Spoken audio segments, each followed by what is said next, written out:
ಆದರೆ ಈ ವಿಚಾರ ನಾನು ಯಾವುದನ್ನು ಪ್ರಸ್ತಾಪ ಮಾಡ್ತಾ ಇದ್ದೀನಿ, ಇದು ಬಹಳ ದುಃಖಕರವಾದ ವಿಚಾರ. ಇದು ಒಂದು ದುರ್ಘಟನೆ ನಡೆದಿದೆ. ಅದಕ್ಕೆ ಸಂಬಂಧಪಟ್ಟಂಗೆ ನಮಗೆ ನ್ಯಾಯ ಬೇಕು ಅನ್ನೋ ದೃಷ್ಟಿನಲ್ಲಿ ನಿಮ್ಮ ಮುಂದೆ ಇವತ್ತು ಪತ್ರಿಕಾಗೋಷ್ಠಿ ಮಾಡ್ತಾ ಇರೋದು.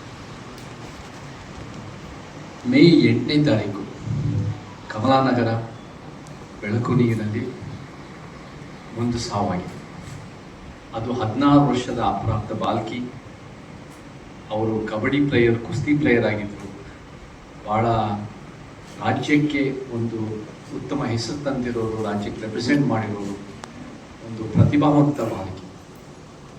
16 ವರ್ಷಕ್ಕೆ ಅವ್ರು ತೀರ್ಕೊಂಡಿದ್ದಾರೆ. ಅದರ ನಂತರ ಇದು ಒಂದು ಸೂಸೈಡ್ ಅನ್ನೋ ರೀತಿಯಲ್ಲಿ ಜಿಲ್ಲಾಡಳಿತ ವ್ಯವಸ್ಥೆ ಮತ್ತು ಪೊಲೀಸ್ ವ್ಯವಸ್ಥೆ ಅದನ್ನು ಆ ರೀತಿ ಅವರು FIR ರಿಪೋರ್ಟಲ್ಲಿ ಹಾಕಿದ್ರು.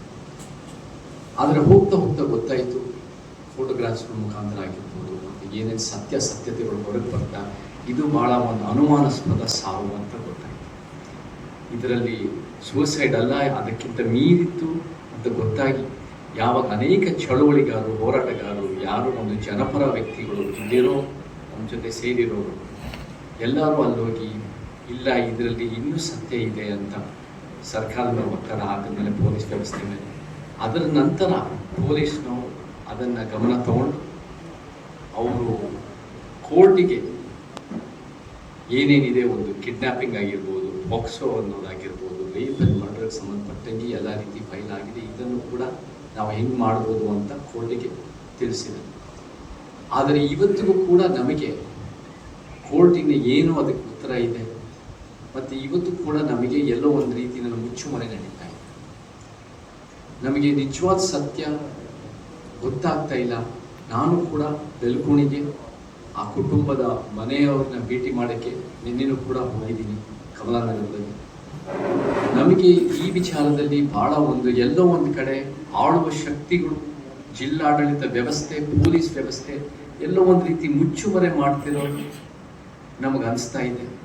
ಯಾರೇ ಈ ವಿಚಾರದಲ್ಲಿ ಧ್ವನಿ ಎತ್ತಿದ್ರು, ಯಾರೇ ಈ ವಿಚಾರಕ್ಕೆ ನ್ಯಾಯ ಬೇಕು ಅಂತ ನಮ್ಮ ಹೋರಾಟಗಾರರು, ನಮ್ಮ ಸಂಘಟಿತ, ನಮ್ಮ ಯಾರೇ ಜನಪರವಾಗಿ ನಿಂತರು ಅವ್ರ ಮೇಲೆ ಕೇಸ್ಗಳು ಹಾಕೋದು, ಹೆದರ್ಸೋದು, ಬೆದರ್ಸೋದು, ಒಂದು ಭಯದ ವಾತಾವರಣ ಸೃಷ್ಟಿ ಆಗ್ತಾ ಇದೆ ಅಂತ ನನಗೆ ಅದು ಕಾಣ್ತಾ ಇದೆ.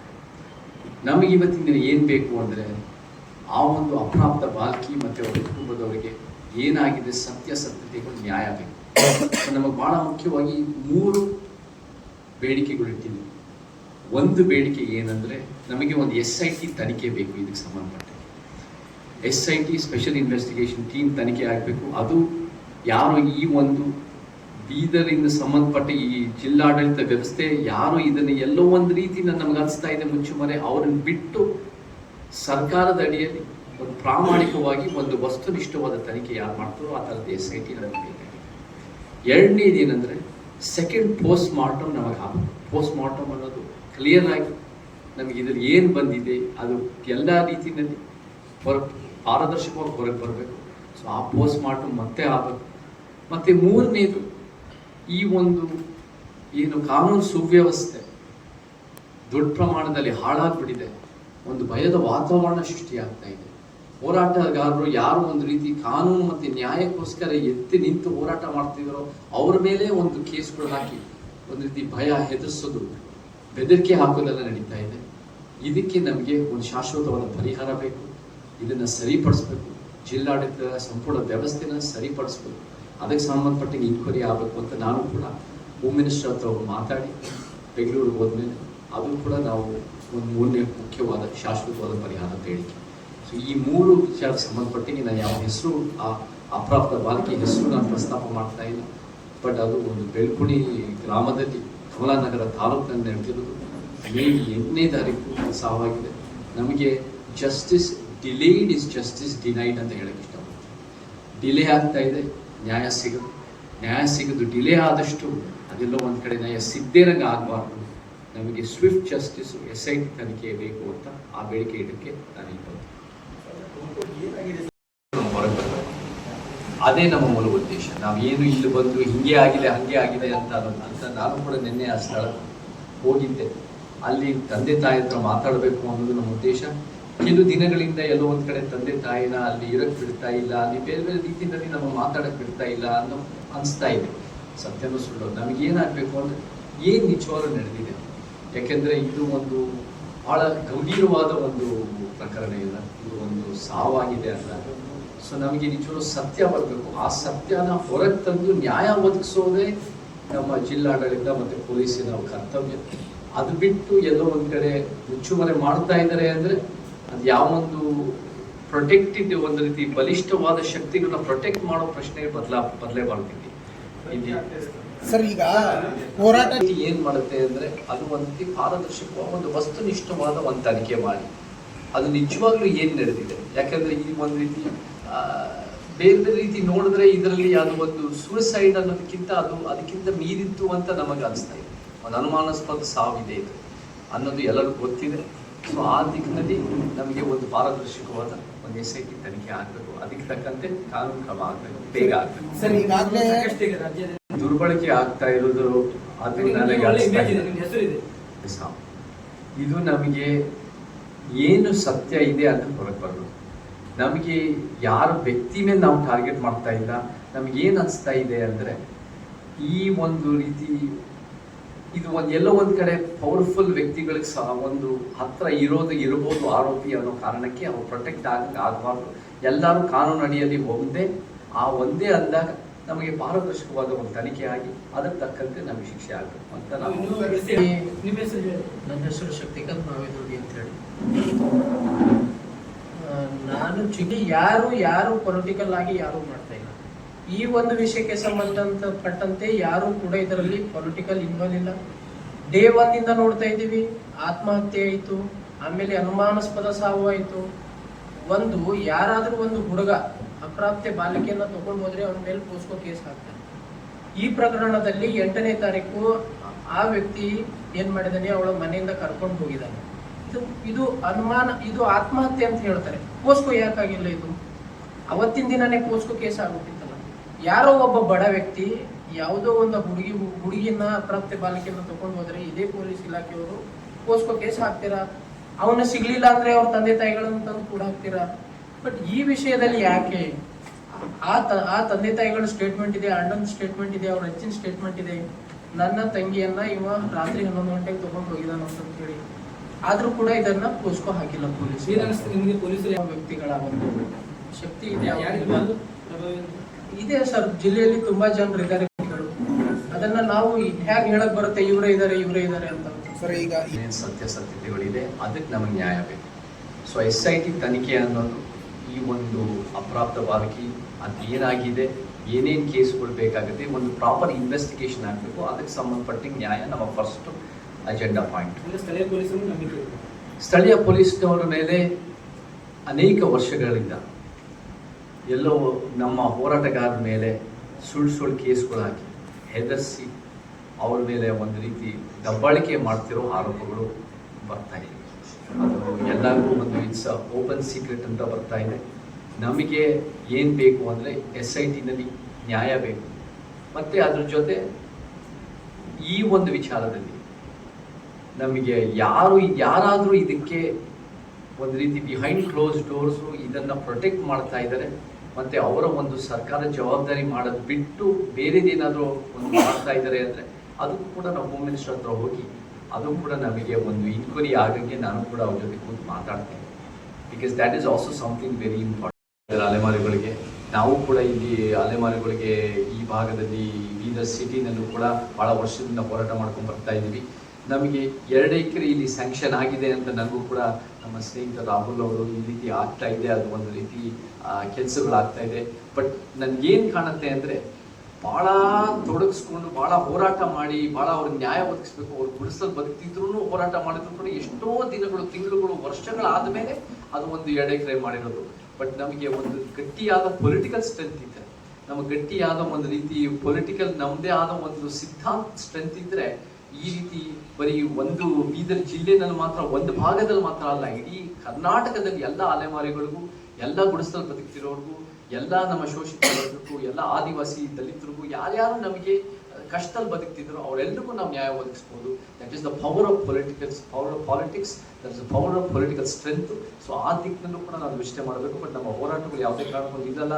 ಹೋರಾಟದ ಯಶಸ್ಸು ಬಹಳ ದೊಡ್ಡ ಪ್ರಮಾಣದಲ್ಲಿ ಅಲೆಮಾರಿಗಳ ಪರವಾಗಿ ಅವರಿಗೆ ನ್ಯಾಯ ಒದಗಿಸೋಕ್ಕೆ ನಮ್ಮ ಹೋರಾಟದ ಮಿತ್ರರು ಮತ್ತು ಎಲ್ಲ ಒಂದು ಸಂಘಟನೆಗಳು ಈ ಬೀದರ್ನಲ್ಲಿ ಬಹಳ ಗಟ್ಟಿಯಾಗಿ ಕೆಲಸ ಮಾಡ್ತಾ ಇದ್ದಾರೆ.